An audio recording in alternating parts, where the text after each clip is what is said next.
What is up, everybody? Welcome to the Parleh Show, brought to you by Bet99. Justin Pooty, Albert Vartanian, and Sean McCormick in studio today. No Bobby Conway.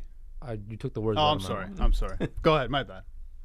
No Rob Conway today. He's hanging out with Matthew Barnaby. Apparently, we're in the keg tonight for a big dinner. We'll hopefully get some insight back on Monday.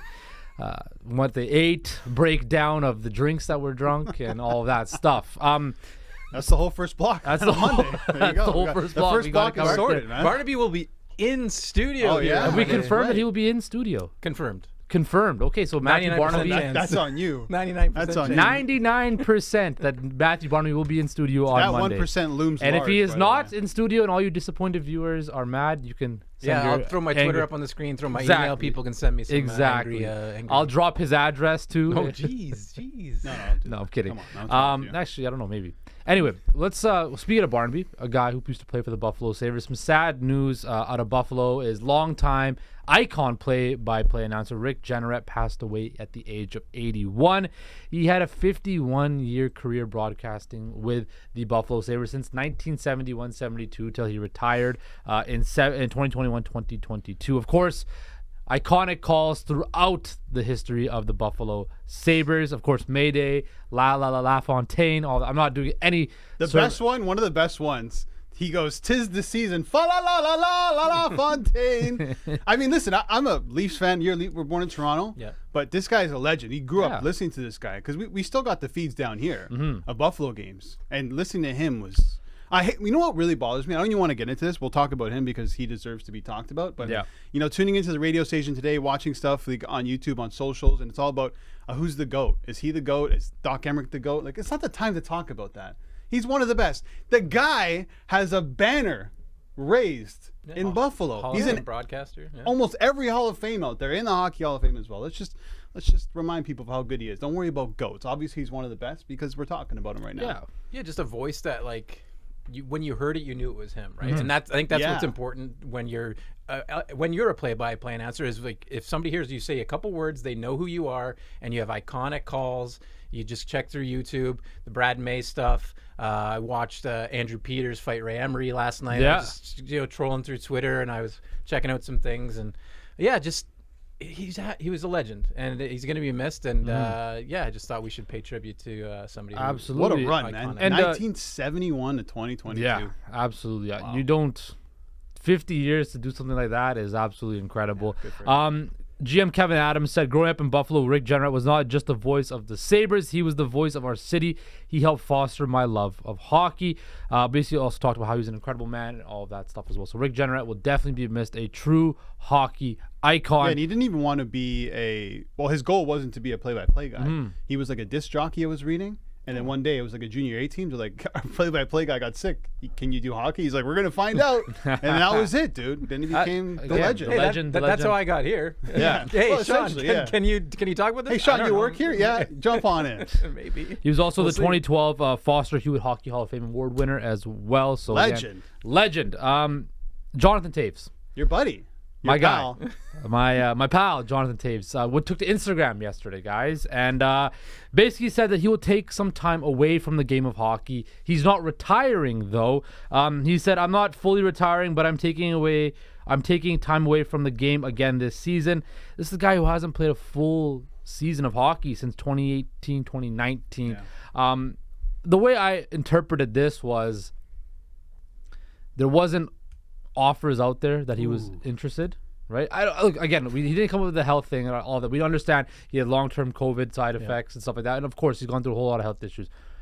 The way I see it is this: we heard rumors that the Leafs were interested a couple weeks ago, and then nothing really materialized. And for a guy who said that, I think he's probably going to wait and see if there's some opportunities or injuries or a roster spot opens up over time, and if not, then just call it a career. And I think he's at that stage of his career where he's a Hall of Famer already. He doesn't need to prove anything to anybody else. He doesn't need to prove anything to hockey fans. When he retires, his number 19 is going to go to the Raptors at the United Center. He's one of the greatest players of this generation, one of the best leaders in hockey history, right?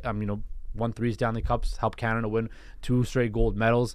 I think Jonathan Toews should just call it. He has nothing left to prove. I understand he said he loves the game and still wants to play, but put your health and the rest of your life forward and, live a healthy lifestyle. You don't need anything to prove to any of us. Yeah. No, I don't think it has anything to do with him not getting offers. The guy had long COVID, a chronic immune issue. Yeah. So he needs to take more time. And he has the ability to do that because he's done so much. And I still think he has a lot to offer for a bottom six. Listen, what did he play? 53 games last season, 15 goals, 31 points. That's pretty respectable. Yeah. You get a guy who can play on the power play and the penalty kill. Maybe not both now, one or the other. But I don't think it has to do with offers. I really think this guy is clearly sick. There's an issue there. Mm-hmm. He wants to get it sorted before he goes back on the ice. Then why not just retire then? If you're at this age, because he probably still feels like he can play.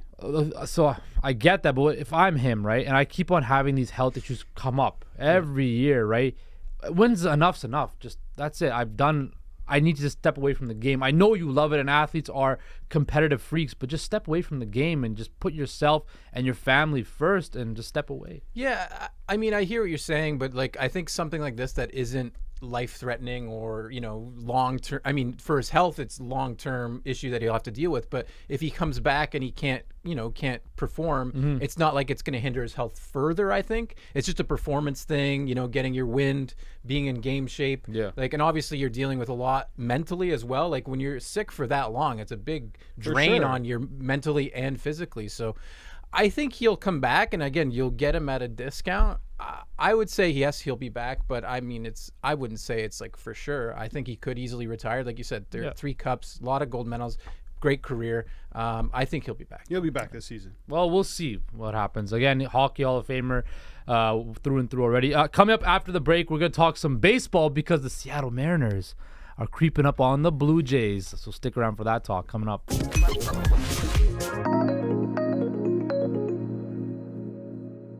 Welcome back to the Parleh Show, brought to you by Bet99. Justin Pooney with Albert Vartanian still.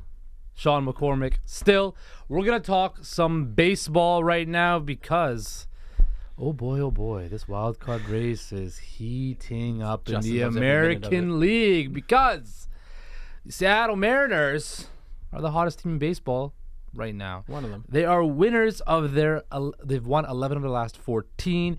They're half a game back of everybody's favorite Canada's team, the Toronto Blue Jays, who are, 5-5 in their last 10. Seattle's first in pitching in ERA, first in WHIP, second in quality starts, and guys, Julio Rodriguez is turning it up a notch right now. So, Albert, I'm going to pose this question to you as you look away from the camera. Pose it. Are the Mariners going to catch the Jays and get in the playoffs? I don't know. I couldn't tell you that one right now. But they both have There's like 40 games left. Yeah, interesting schedules coming up. I think if I'm looking at the Jays schedule, it's difficult at the moment. You got Cincinnati, Baltimore, and Cleveland. It's a tough little stretch. But then you got Washington, Colorado, the A's, and Kansas City. I think the Jays can really – these next 3 series, they need to win, I think, maybe all 3 of them, and then go on a run when the schedule gets soft. I think that's – But how many times have you said that, though, this season, Sean? A lot, and they've done it. They've done it a lot. And they're getting Bo Bichette back on Saturday. That is huge. Yeah, there's reinforcements coming for the Jays. Like I've said a lot, Chad Green will be back with start for this team eventually as Richards. In the back end of the bullpen. You've got Richards coming back, Bo's coming back, Kevin Kiermaier should be coming back in the next day or 2. Mm-hmm. So a lot of good players coming back for the Toronto Blue Jays. It's tough, man. These Mariners, they've sort of wrote themselves off when they started trading some people, and then they're like, they didn't want to sell short on Teoscar Hernandez, and it's proven to be good for them. As you said about Julio Rodriguez tearing it up, I think he's got a 321 average or something since the All-Star break. Mm-hmm. He had 7 RBI over his last hits 2 games, yesterday. 9 hits, and 7 RBI over his last 2 games. So the guy is, turning it on at the right time, and the Seattle offense as a whole is turning on at the right time.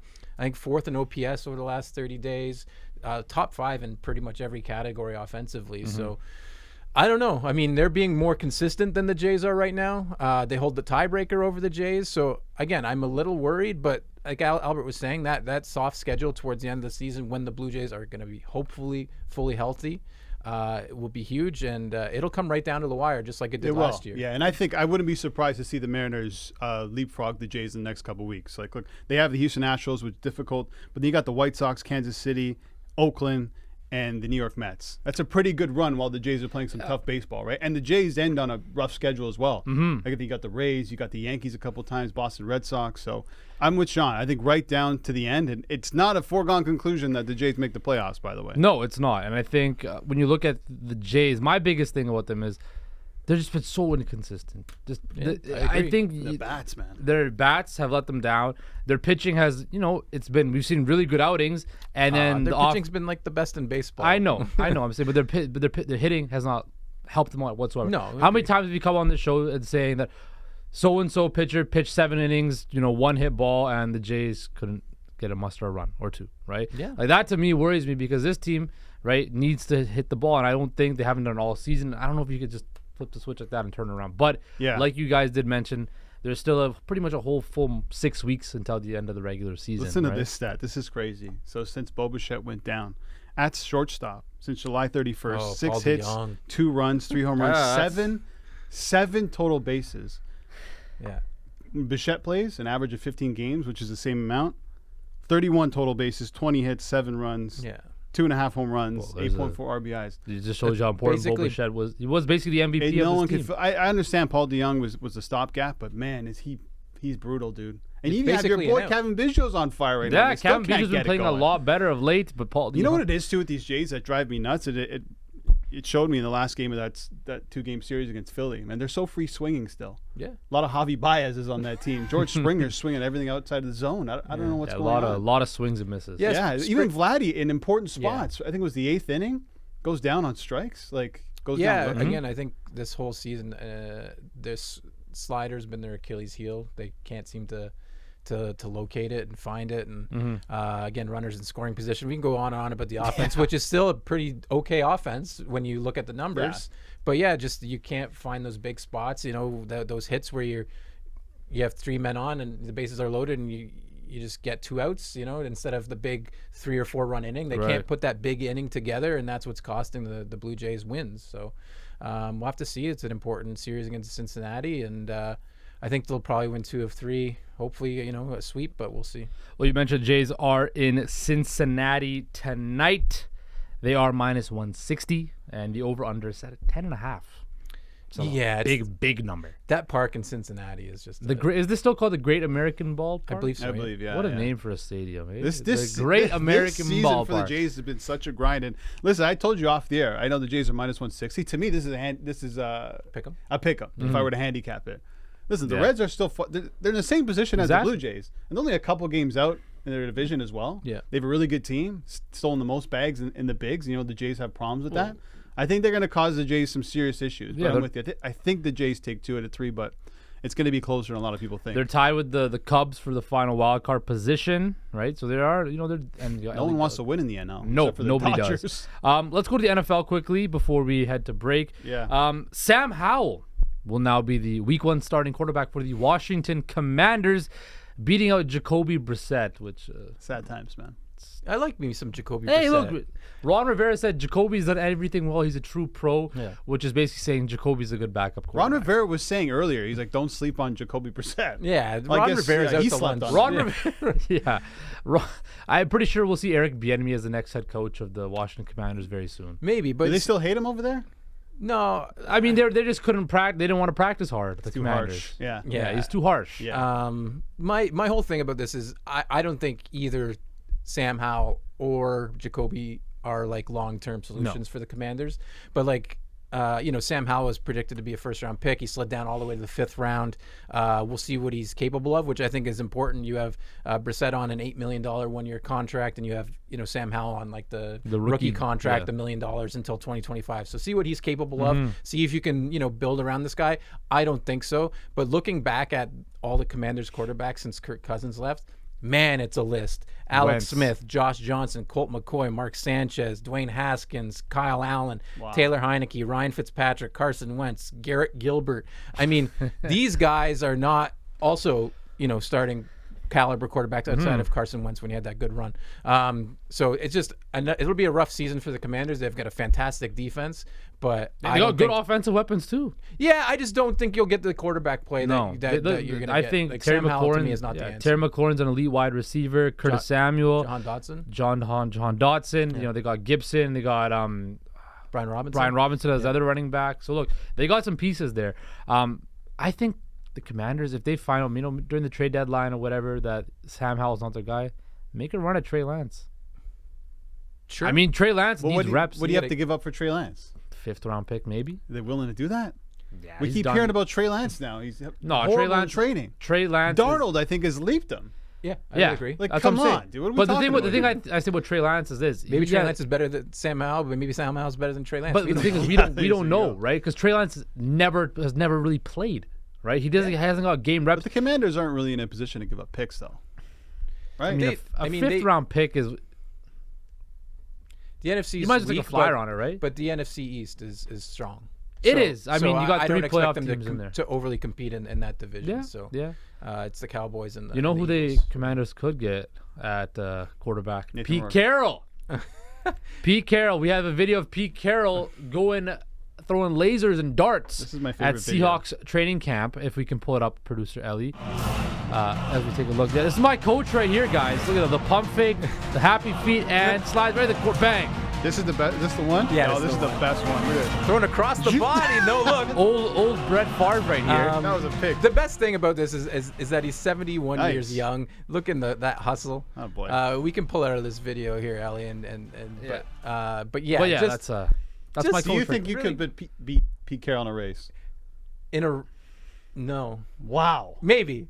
No, I you can't. don't. He's got better cardio than Yeah, you he's got know, wheels. At 71, He's got I think wheels. he's got I'll give better him that, cardio. man. Look. I could throw a ball longer, but maybe not as accurate. Who knows? Okay. Pete Carroll and the Seahawks are going to win the NFC West this year. That's my coach. Love him to death. quarterback. Coming up after the break, Noor Zainab joins the show, and we talk about some NBA as the schedule was released yesterday. Stick around.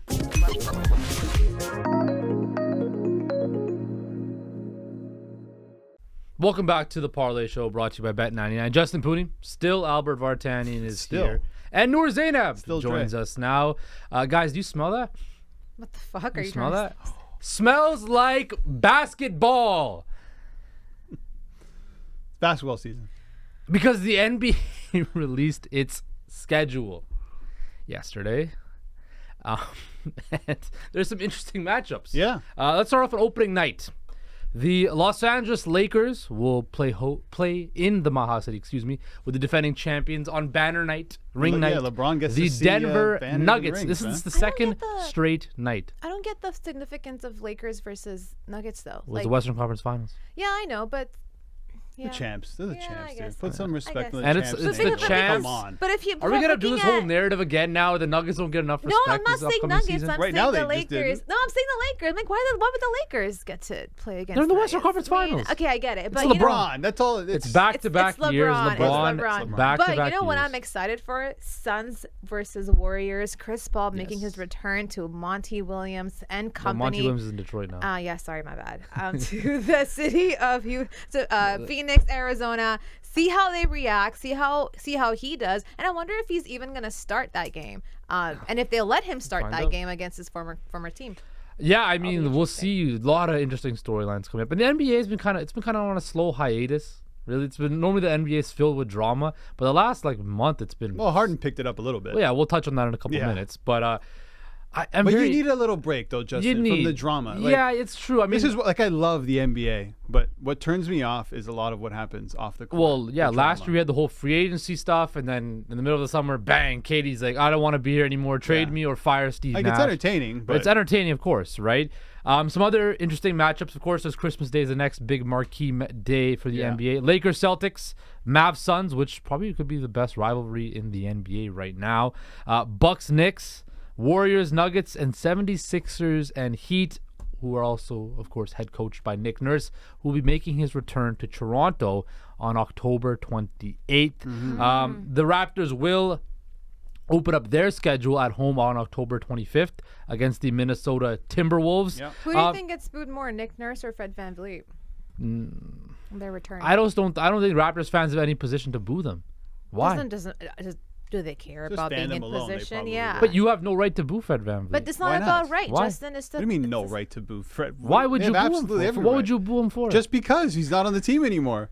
That's how it works. That's how being a fan works. okay, Don't but you how come boo nobody Russell Wilson to this day? But So we there's can boo there's Fred a VanVleet? difference between that. Russell Wilson wanted out. Yeah. Russell Wilson lied to the fan base Fred for a VanVleet year. How also it is in sports, left, man. right? Fred He chose VanVleet to sign left elsewhere. because he could've got stayed. offered way more money than the Raptors could ever afford him. It was a business decision, right? I don't think any Raptor fan could criticize Fred VanVleet for taking It's that not contract. about that. It's just about the relationship that was with Freddie and the fans. The relationship it was a very good relationship. May I finish, please? It was sour. It wasn't good. I mean, Fred knew himself that the fan base did not like him that much because he was the first one that was always called out if things got wrong, to the point where when the Raptors won the championship, he, even in his winning speech while they were at the parade, was telling people, yeah, we're here. Don't come at me again because I got you a championship. So he's been very vocal about, like, and he's on it. Like, he's on Twitter. He's on social media. Mm-hmm. He's very active to see what's out there. And he's very aware of the fact that the Raptors, the fan base, had turned on him. And you can't lie. They did. They were not happy with how he was producing. And maybe it was unfair. I'm not going to judge that, but there is tension there. And the same thing with Nick Nurse too. Half the fan base was unhappy with how Nick Nurse had handled things, and I'm just entertained and anxious to see how the reception will be, because I think there were relationships that were sour, especially with the fan base. So I'm like, I wonder who they would not like to see back more. Would that be Fred VanVleet, a player, or the coach, Nick Nurse? I don't And know. that's just how it goes as a fan. That's what Yeah. you do. You leave the team, you come back, you get booed, especially if it's like Nick Nurse on Philly. Philly's a rival to the Toronto Raptors, right? Exactly. That's true. If they're here, you're going to boo them. That's just how it goes. I don't know. When they first go, here's Fred VanVleet, then once he puts the ball in his hands, well, you're on the other team now, so who cares? Maybe. That's I how it don't know. I goes. just.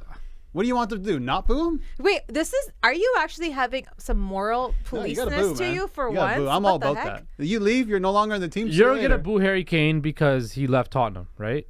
No, it's not. Has nothing to do with Harry King. It No, could be but any I'm saying player. I'm putting it into perspective. Yeah, for right? sure. Well, as a fan, if you're not on the team that I support, I then I'm would. not gonna I support you. personally, if I was a Raptors fan, I would not boo Fred VanVleet. But you're not a Raptors because fan. they were integral parts of the greatest moment. But you in can say championship this franchise because you're not a history. Raptors Okay. fan. You're not invested the way Raptors fans were, because to them, Really? like, he was the guy that they thought wasn't winning them anything. I will say, Raptors fans do come around. I mean, if Vince Carter could be cheered, Yeah, I mean, if anybody Vince can Carter be quit cheered. on the Raptors and he ended up getting. But then you realize, But he okay, was what this booed guy when he did, first came what back. it did for the organization. Yeah, I of mean, course. time does heal all. Some wounds. other key dates in the Raptors schedule, of course, the VanVleet return in February.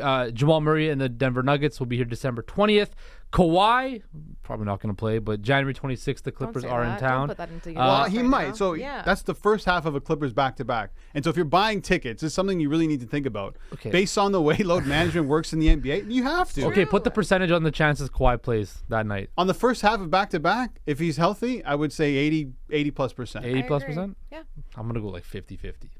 50-50. I mean, honestly, it makes sense because it's Kawhi Leonard. Exactly. But I'm going to say first All right. half of back-to-back, I'll give him. So then we got Lowry in the Heat with Dame Lillard on January 17th. And no, Dame Lillard's not on the Heat yet, but he will be. Then we got DeRozan and the Bulls twice, November 24th and January 18th. Yeah, the 18th is a TNT game. One of them will be a TNT game. And then LeBron and the Lakers April 2nd. And then SGA and the Thunder March 22nd. But you mentioned that, Albert. The Raptors have one game on TNT this season. One game. I don't think they have any games on ESPN at all. No, just the one. This is nothing new for the Raptors. Constantly never getting nationally televised games in Even when the they were United good. States. Yeah, there was a few year stretch when the Lowry DeRozan era and the Kawhi year. Well, they were a good team. They were a good team and they had more nationally televised games. But what?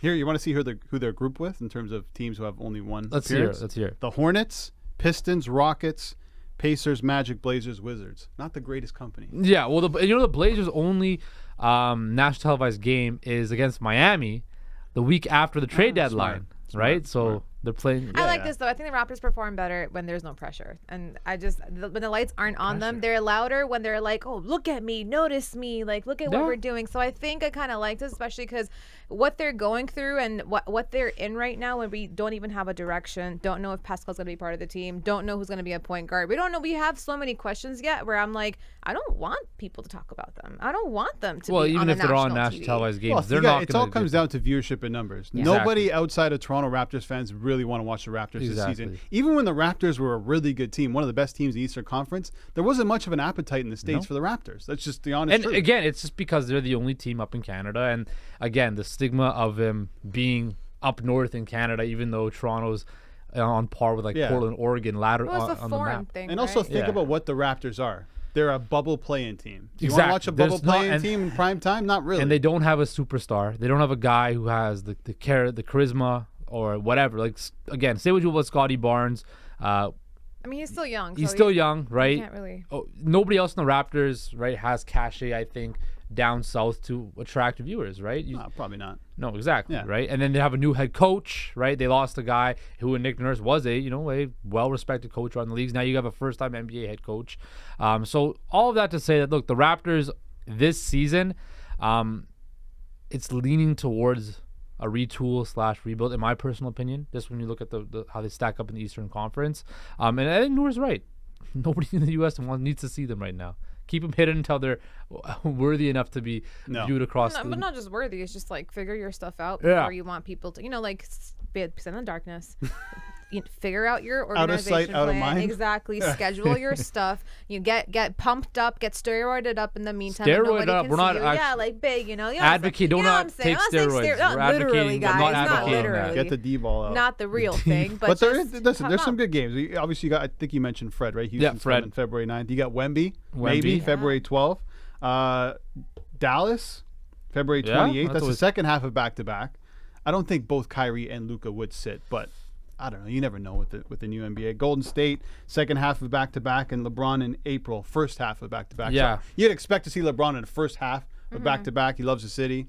So Well, keep also, that in mind. now, there's a couple other nationally televised games on NBA TV in the States. There's at Philadelphia on, I believe that's November 2nd. For Toronto. For Toronto, yeah. And then Okay. at Washington and at Indiana. So those are some of the NBA TV games that they have. Again, Ooh. not everybody has NBA TV, but just a little bit of respect there. We got 2 minutes left, guys. We have to talk about James Harden because he was at a high school field in Houston with some guy, some local reporter. Was he training?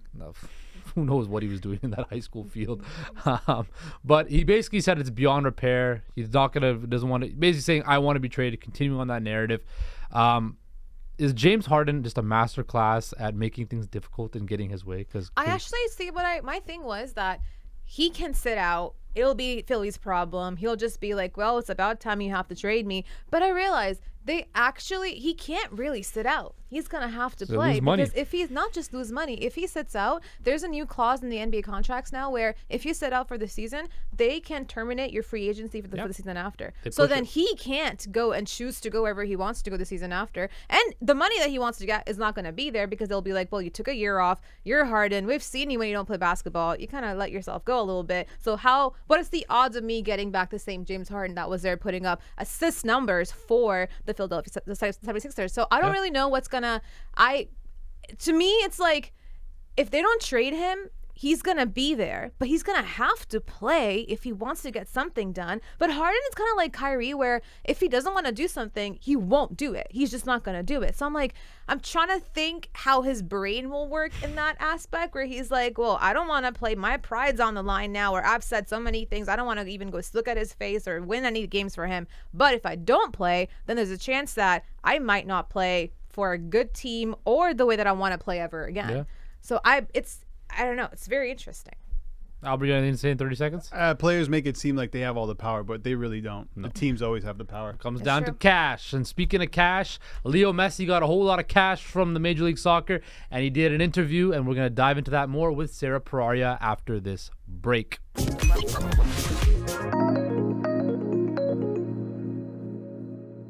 Welcome back to the Homestand Show. The Parleh Show, brought to you by Bet99. In the homestand We're in the studio. Homestand Studios. There you go. That's what you got confused. That's what I said. It's Friday. It's been a long It's all week. good. It's all good. I've been talking to Albert Vartani for too much today. Okay. My mind's in knots right now. it. But joining us now is Sarah Pararia. Sarah- It has been. Anyway, it's been a long week. All right. Coming in now to talk some footy. Yeah. Right. Your boy Leo Messi There he did his is. first interview Yeah. in a very long time. Had some really interesting things to say. Let's start off with what he talked about his time in Paris. He said, "As I said at the time of my departure to Paris, it was not something I wanted. It was something he never wanted to leave Barcelona, so he was not happy. And now he's happy in Miami." Have you noticed that in his demeanors ever since he started playing in Miami? I think it's very obvious, though, that he's much happier in Miami than he was in Paris by any stretch of the imagination. Yeah, I think because he can play freely, right? Like you can see that on the pitch, the way he's playing. He's also like always smiling. We also have to remember he has been reunited with two of his really good friends from Barcelona. Like those two are friends off the pitch as well, from what I understand. And it seems like, yeah, he just has a weight lifted off of his shoulders. And it's really nice because he's playing well. He's basically carrying a team, and he's living in Miami. His family also seems happy. They didn't seem happy in Paris either. So, happy wife, happy life is what they True, yeah, but he finally got to do what he wanted to do, right? He just mentioned it there. He didn't want to leave Barcelona. He wanted to stay. I think there was reports out there that he was willing to take a massive pay cut as well. But whatever, that couldn't happen for whatever reason. Goes to PSG, which sounded like a really good project considering you're joining Neymar and Mbappe. And Hakimi's coming along and Donnarumma's coming along. is there. Paredes is there. Sergio Ramos is going there. So it's like, okay, I'll go there. We'll make this happen. Build the brand in Paris. But obviously he wasn't that happy there, even though he still played pretty well. But now going to Miami, he's going somewhere he wants to go. And I know he wanted to go back to Barcelona, and I still think that he'll end up going there some way, somehow. Some way, somehow. Maybe even to retire, sign a contract, like a one-day type of contract to retire. But I think he's happy. This is what he wants to do. He's completely engaged on the pitch. He's standing up for his teammates. He's not just there to be there. He's there because he wants to be there. And look, he dragged this team, we've talked about it before, one of the worst teams, maybe the worst team in MLS, to the League's Cup final. I mean, he deserves a ton of credit for that, and I think a lot of that has to do with his attitude. Yeah, he also was talking about how the MLS could catch up to the leagues in Europe, which, of course, he's going to kind of has to say because he has ownership of the team and all of that. Yeah, I don't know if I buy that one. Yeah, I don't buy that either. But everything else. He did say it has every opportunity to do so. Growth depends a lot on the league, and talked about how the Copa America in 2024, the World Cup in 2026. I feel kind of dumb asking this question, but I'm going to ask you guys this question. Is there any validity to that statement of the MLS ever somehow sniffing the levels of Europe? I mean, I feel like you can't say never. Like, who knows what's going to happen in like 50 years in football? That if you give a certain amount of time, sure, anything could happen. Of course, right now he's not going to say that, and right now it's not even close to Europe, and he's proving that with how he's literally breaking teams in half. But he's kind of the face of MLS now. He's partnered with Adidas. He's partnered with Apple. Him and David Beckham. He's not going to say a single bad thing about it right now. He's doing business, and he's doing business properly. And listen, as long as he's having a good time, and he's playing well and the team's playing well, I think that's all that matters. I wouldn't take one of these statements I would never say never. I mean, 15, 20 years, maybe even sooner. It depends. I mean, money plays a huge factor, but we're already seeing MLS players move to Europe. Look at Miguel Almiron, who was a star at Atlanta United, and he's a starter for Newcastle United, who's in the Champions League top 4. You got Matt Turner, who went to Arsenal, and now he's playing for Nottingham Forest. So it's slowly but surely, but it's going to take a long time. And he was also very, very complimentary of the U.S. national men's team. He's like, I think soccer in the U.S. has grown a lot. It has shown that in results, the U.S. men's national team lately, they were a great squad at the World Cup too, very competitive. It's held its own against every team it had on its slate. It's getting closer and closer to the level of Mexican soccer. I think so. The majority of the U.S. players play in Europe. It's true. Like we talk about a lot with Canada playing, John Herman talks about playing in Tier 1 leagues. Yeah. The difference between the U.S. and Canada is a lot of their players play in Tier 1 leagues, right? And that you see that they're, you mentioned Matt Turner, Dent, all these guys, right? Like these guys are big name players on big teams. I just feel that the money in Europe for soccer and football, you see these guys are getting paid. I just don't think Americans could ever reach that amount because the fan. You never know. I don't know. Like you look at it though, right? In the NFL and the NBA, there's so much money being dumped there, and baseball. Do people as consumers have more of a dollar to spend on the MLS? Right. That's the thing. Well, I'll say this: right? I never thought ever that a stadium in Cincinnati be sold out to watch football, and that's the case. Yeah. In St. Louis. Yeah, exactly. You know what I'm saying? Like Minnesota, Portland. So it's there. Like the appetite is there. And you have to remember, look at the U.S. women's team and what they've done in the past, let's say, 15 years. that is, maybe the best women's football team we've ever seen. And like they put the money into it. So but it's on both sides. Like there is a fan base for soccer. It's just a matter of, like you have to give them something that they want to see, and that's Lil Messi right now, and it's working out really well. But yeah, in 20 years, who knows who's going to be playing here, and maybe the level will rise. I mean, it's hard for us to see, obviously, but I don't know. Who knows? And you also have to remember the U.S. has also built up, like Canada, of so many immigrants where That's true. their respective sport is football. It's what makes the world go round. So, I mean, I think that's also an aspect too, because you have these people that aren't into the NFL. Like, it's not your classic American. It's, people coming from anywhere else who grew up. That is true. Like, think about Southern U.S. and how many Latinos are there. That's very true. You know what it is too? Sorry to cut you off, Yeah. but I can't believe I'm saying this, but MLS almost needs to take a page out of what the Saudis are doing Not the Saudis. and bring in players not at the end of their career, but at their peak. But again, Or that's in a their whole prime. lot of It paper. costs- it's going to cost a lot of Yeah, money. And you that's the mentioned, they can't really compete with Europe. Yeah.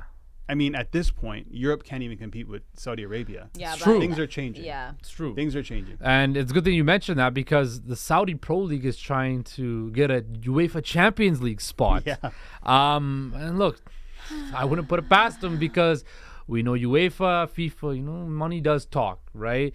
I want to ask you guys this. What are your thoughts on this? A Saudi team competing in the UEFA Champions League. You're rolling your eyes. Yeah, I hate it. I mean, like, it's UEFA for a reason. Why not you bring in Boca Juniors or River if you're going to bring in a team, Like, all of a sudden you're bringing... It's so blatantly obvious that you're bringing in a team that has money, and that's the only reason why it's happening. And I just think it's like... It's a European competition. You've never let anyone else in, so don't. And we also know next year that European Super Cup is happening anyways, so that's where everyone's... Oh, the European, FIFA Club. sorry, The FIFA Club World Cup. Yeah, so Thank that's you. to rival the UEFA Champions League. Right, so you already have that happening next year, where it's going to be like a massive Club World Cup thing, basically. I don't like this idea at all, because like we know football is run by money, but this is such an obvious move that it's like, all right, we're just going to slide in Al Nassr, Al Hilal in. I also think it takes away a little bit like the credit of the Champions League then. If you're just throwing teams in like this, teams earn their spot there. Especially the young, like not the younger, like the smaller teams that have to qualify out of like Croatia, let's say, or something. Like they fight for that spot, and then you just have a team getting thrown in because of money. Like, Well, the UEFA Champions League, they're already diluting the competition, going from 32 to 36, and Yeah. now you got to play extra group games. And I think this will end up happening. I think they pose that the first place team in the Saudi Pro League would be a wild card. Yeah. I think the reason I think UEFA would do this, obviously you get a massive influx of money, but because of the FIFA Club World Cup, which is going to be a direct competitor to the Champions rival to League, it, yeah. you're able to bring them in there. And you got to remember the Super League stuff. You bring these guys in, now you're kind of you're holding that down a bit with the Saudi team going in. Look, it's- Will it happen? I don't know, but it just feels like it will. And the next Champions League spot I think available is for the final is 2027. I think that's when it is. The Saudis will probably be in on that to have a final there, plus the FIFA World Cup. It'll happen. You That's look so at it, right? sick. Like La Liga is sponsored by Visit Saudi, Yeah. the tourism thing, right? Like their money will just stretches wherever, and they will do. We've seen it in golf. We've now seen it in soccer, right? It's gonna happen, whether we like it or not, and it ruins the integrity of the competition. I don't think it matters, right? It doesn't. The money that they're able to get and to bring in the viewership, because this is UEFA's cash cow, right? The Champions League brings in all the money for UEFA, right? And to get even more money, and as you mentioned, that new FIFA Club World Cup is basically direct competition to that. If this can give them a level up on that, they're gonna. But They'll be in why? one of those competitions. Yeah. yeah, I mean, the thing is, though, why would adding a Saudi team to the Champions League rival the whatever FIFA massive Club World Cup thing? Because in my eyes, if you have a Club World Cup and you see the likes of, let's say, Manchester United versus Nacional or something, I'm watching that over Manchester United versus Al Hilal. No, I think it's more about the influx of money that would come from Saudi Arabia. That's all. Yeah. It's the money, but also You just pay UEFA. I mean, there's the narratives now too of all these guys going to Saudi that play. Like, imagine Benzema coming back to face Real Madrid in the Champions League, right? Whether you think it's stupid or not, you're all gonna watch because of the narratives, right? Ronaldo somehow going back to Old Trafford to play United at play United. Well, that's if that if it happens, I'm saying if he's still kicking around. He's got to finish in first place if that's the case. Exactly. Who knows when this will Okay. happen? But I think honestly, just look past the players, look past the football, and just go straight to the business and follow the money. It's the cash. That's the Exactly reason it. why this is happening. Nothing else. I have a question for you because you're obviously a massive football fan. Does this now discredit though the Champions League? And let's say you have a team like Manchester City, and they are in a bracket alongside someone like a Saudi team, and they have to play that team in order to get to the final. Versus on the other side, you have somehow Tottenham Hotspur playing the likes of Barcelona. This is going to, I feel like, take away what the Champions League means if you're adding lower level teams. No? Yeah, I don't know. I feel like Manchester City and a Saudi team are doing the exact same thing. Totally. They're buying their totally. success as much as they possibly can. PSG's doing that. Real's done that. PSG's in No, Boston. they tried. They tried, yeah. right? And that's what the Saudi Arabian teams are doing. Yeah. And listen, we can say whatever we want about these Saudi teams. They're able to buy players, and not just players at the end of their career, and it's going to continue. There'll probably be more players leaving in this window as well. Yeah. At first, I dismissed this Saudi league, but now I'm on the other side. They're completely all in, probably until the World Cup in 2030. And I think they're going to be a force. Listen, they just signed a deal with DAZN. You can watch the games now. You can now watch their games You now. can gonna watch watch? the games now. Yeah, you can watch on DAZN. I'll probably watch just to see what's going on over there. Yeah. There's the biggest match of the weekend, of course, is the Women's World Cup final. What? It's not Tottenham, Manchester United? No. It's Spain versus England. Right now, Spain is at plus 162. England's at plus 190. Sarah Parleh, who wins this match and why? Spain. Give Spain the edge. España. For one reason and one reason only. Salma Paralluelo. She's maybe one of like the greatest young talents in women's football. And she's able to turn a game on a dime. When she gets subbed in, that I think right now is Spain's weapon. Because if you look at both sides, they're both super aggressive. They're both really offensive. They can both take shots. They can both score. They're actually really even kind of matched. But I'm going to give the edge to them because of this one girl who has changed 2 games completely for Spain and won those 2 games. We'll see, but this one's tight. Got And some also, big matches this weekend. I know. Again, though, the Women's World Cup, because of the timing and everything, like it's on at the same time as the Premier League. This is the second women's competition where it's been on the same time as, wasn't it the Champions League? I think so. There was the Euros, Yeah. and it's just like, again, like I know we've struggled here with Australia and the time zones don't correlate well, but it's one of those things again where I'm like, we are trying to grow the sport.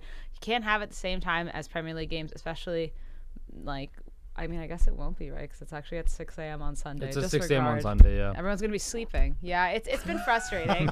No, it has been frustrating, though. It Like definitely a has. 6 a.m. Sunday final. Well, is, they're trying to grow the game, so they want to put it in different spots it's never been in the world. I know you mentioned before it should be in either Europe or where the game has already grown and has foundation. That's what I Exactly. think. But anyways, I'm going for Spain.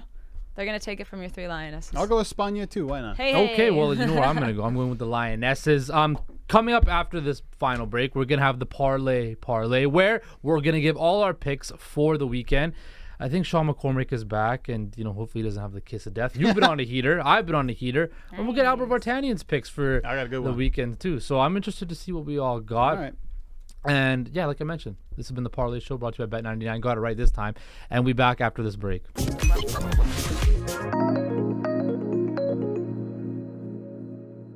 Welcome back to the Parleh Show brought to you by Bet99. It's Friday. We've reached the final part of the show. It's time for the Parleh. Partey. Is it a partay? It is when we win. Did we win yesterday? No, We did not win, yeah. Who was the kiss of death yesterday? I lost yesterday. Okay, I won. The Elks finally won a game. Yeah, over my Ticats. Yeah. Yeah, great. Team player, huh? I won. I was fine. Yeah, it's fine. Parlay it's a team. It's a You know team what? play. Okay, all right, Mr. Team. Google first then. Oh, I got the lock. Yeah, this one. Nottingham he has the Forest best money line bet for at sure. home to City Ground against Sheffield United, who are the shambolic team, by the way. Shambolic. And going to the City Ground where Forest play, only 2 teams beat them there last season. Mm-hmm. So they're pretty pretty good. formidable at home. So minus 108, Nottingham Forest. Easy Miss peasy. Pararia. Let's go, Leo Messi to score tomorrow night in the final against Cincinnati. I mean, Minus 150 for that. Can I drop some? I got a stat for that. Drop. He's been in 32 finals, Messi. 24 wins, 32 goals, 13 assists. Okay, so It's almost a lock this guy's going to score in this He's game. gonna score. lock her Is he any in. good?